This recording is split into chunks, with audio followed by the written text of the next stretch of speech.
I think Dr. Roth knew when my stepson Evan took his life, unfortunately, back in 2013. So, what I do want to say is, since this pandemic, there's been a lot more issues with mental health, etc., that I would say to people, don't ever lose hope. I know there's issues with the pandemic, and even with nursing school, students are very upset that they didn't get the clinical experience they probably wanted to. We had to really look deep into providing clinical rotations and working with the BRN and everything.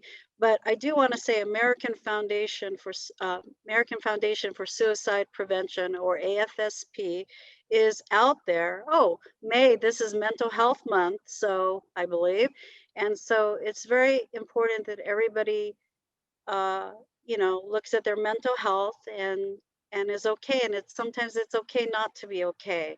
But if there's ever a time that somebody needs help, it's okay to reach out. I know even in my Japanese culture, um, my mom doesn't, or she never believed in counseling per se, but we got to erase the stigma. We Those who need help have to get help.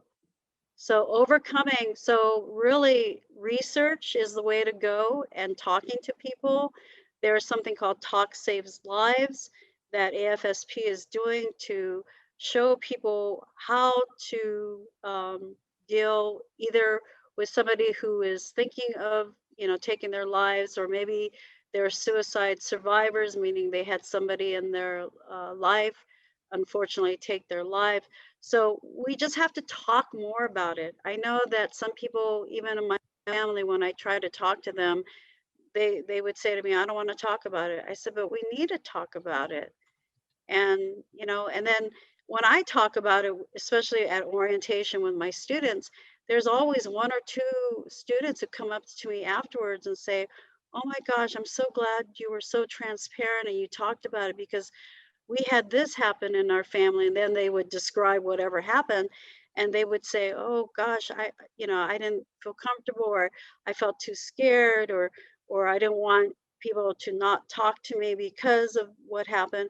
And unfortunately, in our family and with my previous friends, some people, ever since Evan took his life, they no longer talk to us, which is sad. But then you find out who your true friends are, right? um, but yeah, we have to overcome the stigma attached to mental health.